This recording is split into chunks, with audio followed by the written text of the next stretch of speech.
Bismillah, Assalamualaikum warahmatullahi wabarakatuh. Perkenalkan, saya Bunda Miska, asal Pemala, Kabupaten Kolaka, Sulawesi Tenggara. Nah, teman-teman, alhamdulillah ya, hari ini Bunda Miska akan berkisah peristiwa tentang Nabi Muhammad, Nabi kita. Nah, kira-kira peristiwa apa ya yang terjadi di Gua Hiro? Di Gua Hiro itu peristiwa di mana saat Nabi kita Muhammad diangkat menjadi Rasul Allah. Nah, teman-teman, kita simak ya. Bunda Miska akan membawakan kisah Nabi kita. Nah, teman-teman, pada saat itu Nabi kita berusia 40 tahun. Beliau bersama istrinya. Siapa ya istri beliau? Nah, istri beliau itu adalah Khadijah dan anak-anaknya. Beliau sering menyepi di Gua Hiro.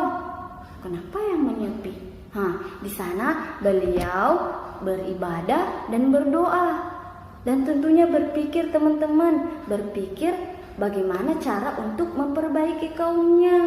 Ada apa ya dengan kaum beliau?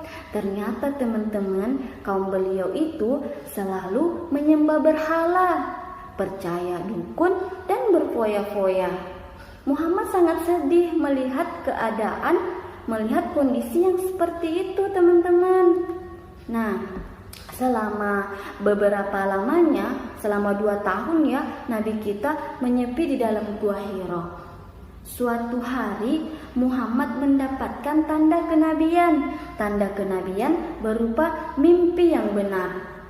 Mimpi yang benar yakni seberkas cahaya yang hadir dalam mimpinya. Seberkas cahaya seterang fajar menyingsing hadir dalam mimpinya. Dia hadir ya teman-teman. Selama 6 bulan beliau bermimpi dengan hal yang sama. Kira-kira kalau teman bermimpi gitu-gitu terus, pasti teman-teman penasaran ada apa ya? Nah, saat itu Muhammad pun semakin sering ke Gua Hiro. Nah, Muhammad tinggal dalam Gua Hiro. Di sana beliau tinggal berlama-lama. Hanya beliau sesekali pulang ketika makanan bekalnya habis, beliau pulang lagi ke rumah. Sebelum pulang, beliau kadang singgah dulu ke Mekah, ke Baitullah. Dia bertawaf 7 kali, teman-teman. Iya, dia bertawaf 7 kali dan berdoa kepada Allah. Ya Allah, bagaimana ini dengan kaumku? Ya, gitu teman-teman. Kemudian tibalah pada saat malam di mana terdengar suara, teman-teman. Suara apa ya? Nah, tibalah pada suatu malam Nabi Muhammad di tengah keheningan gua, dia mendengar mendengar suara yang berkata, bacalah, Iqra. Nah, Muhammad menatap sekeliling dan ternyata Nabi kita Muhammad melihat sosok tampan bercahaya dan berkata, bacalah. Tapi Muhammad tetap menggeleng. Aku tidak tahu membaca, aku tak bisa membaca. Apa? Aku tidak bisa membaca. Sambil gemetar tangan Nabi dan kakinya. Ya, lemas semualah teman-teman. Nabi kita Muhammad gemetar dan seluruh badan keningnya ini teman-teman dipenuhi dengan keringat sebesar biji jagung. Sosok itu mendekat lagi dan memeluk Nabi Muhammad. Dipeluklah Nabi Muhammad hingga Nabi terasa sesak. Aku tidak bisa membaca.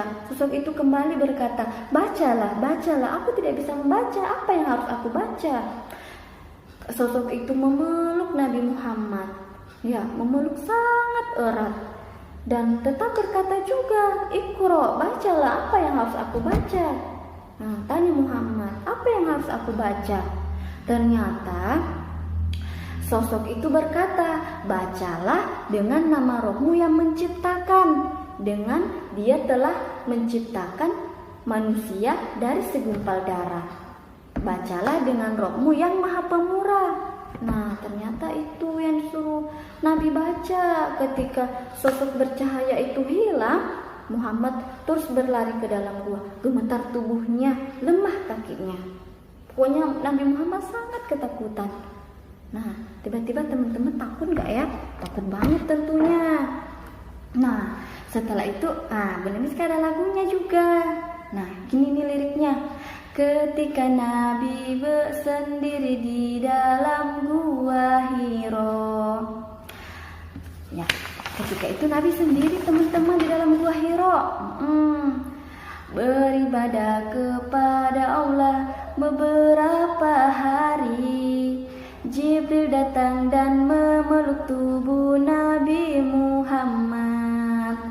Nabi Muhammad terkejut dan ketakutan. Jibril berkata, "Iqra." Ku tak bisa membaca. Jibril berkata, "Iqra." Ku tak bisa membaca. Iyalah, Nabi Muhammad 3 kali ya teman-teman berkata, "Aku tidak bisa membaca." Nah, ternyata sosok itu adalah malaikat Jibril. Nah, setelah itu di tengah perjalanan menuju gunung, Muhammad menuju gunung sambil napas yang ngus-ngusan teman-teman.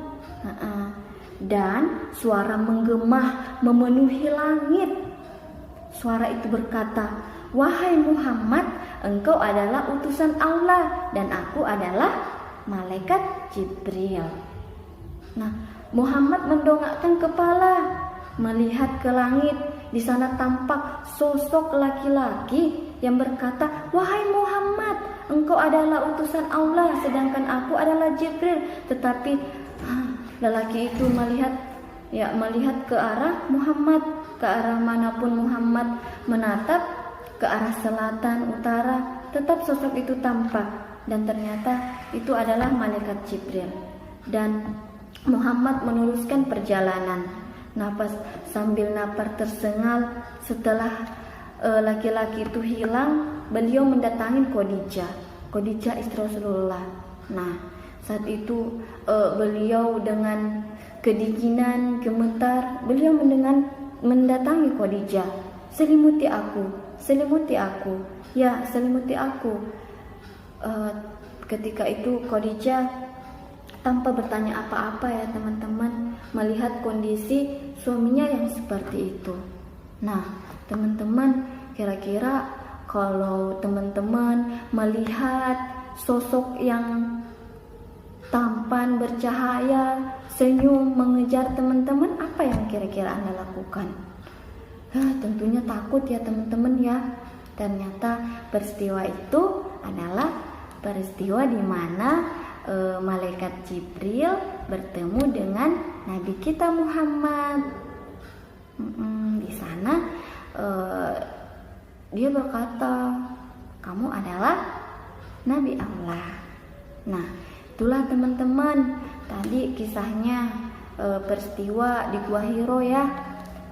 Di sana sangat lama Nabi menyepi. Nah, semoga semoga apa yang Bunda bawakan disimak ya teman-teman.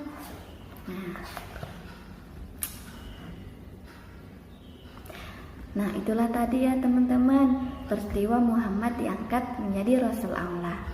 Semoga teman-teman suka ya.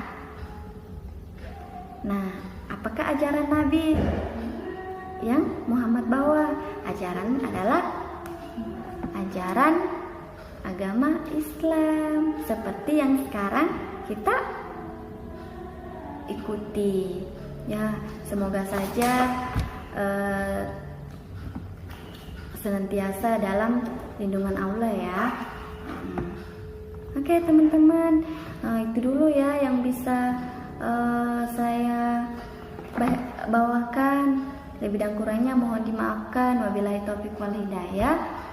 Wassalamualaikum warahmatullahi wabarakatuh. Selamat Hari Aksara.